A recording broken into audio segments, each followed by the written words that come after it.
Once upon a time, I was a Dungeons & Dragons player. Well, more specifically, I was completely obsessed with the game, and I was the main dungeon master in my area. And for those of you who don't know what that means, it means I was the storyteller. All of the characters, all of the places, all of the dice rattles, all of that was my responsibility. If a player wanted to go into a tavern, I had to tell you what was in the tavern. If the character wanted to walk up to the troll that was hanging out over there and engage in a conversation with them, I had to, on the spot, come up with Grug the Destroyer's background, history, the way they talked, and how they might respond to the player. In a way, it was halfway between a book and a video game. Improv theater, done up in such a way that you have to, on the spot, generate content. And once it's out there, it's out there.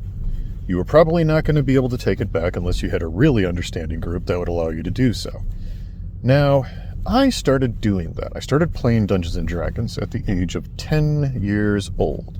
My ADHD self became completely hooked with it, and, it just became the thing I did until the age of 25. When I was in the Army, and I was running a D&D campaign for a bunch of soldiers in a military intelligence unit. And you have not bent your brain against a group of people until you've gone up against the boys from military intelligence.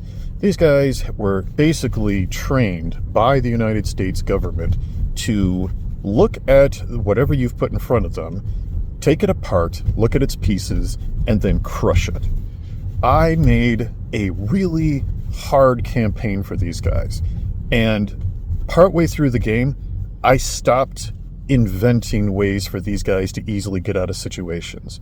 Hell, I stopped developing solutions altogether. I created crippling mechanics, terrible systems, awful scenarios that are way, way unfair for the players. And I would watch these guys go into them, take them apart, smash them into pieces, look up at me with that smug look and go, more. Which destroyed my ability to play with regular people.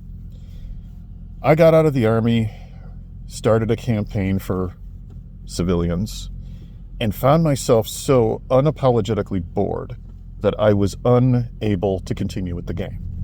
All the players told me I was incredible, I was great, my stories were magnificent, we can't wait to play again. And I was so bored. And so I decided to become a novelist instead. Now, I'm a different type of novelist. Because of my background, my improv type of creation, I do not create books the way most normal people do. Or at least that's what I was told by my writing group. I really don't know what a normal author is.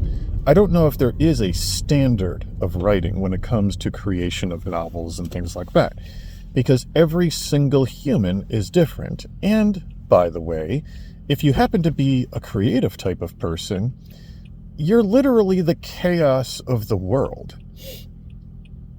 Now, the people that got on me the hardest was this one writing group I was in, where I was literally in a writing group with engineers. I don't know why, but I've encountered multiple engineers who also write science fiction stories.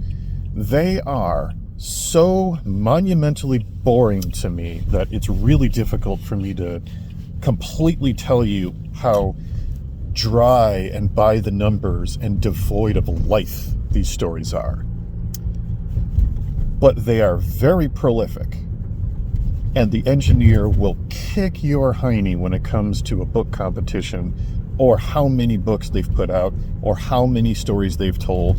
And it's really daunting when you look at it going, you've put out 5 books in the time it took me to make 1. Now, I think my 1 is much better than your 5, but if you're out there looking at sheer volume of what has been put out into the world, that's a really intimidating number.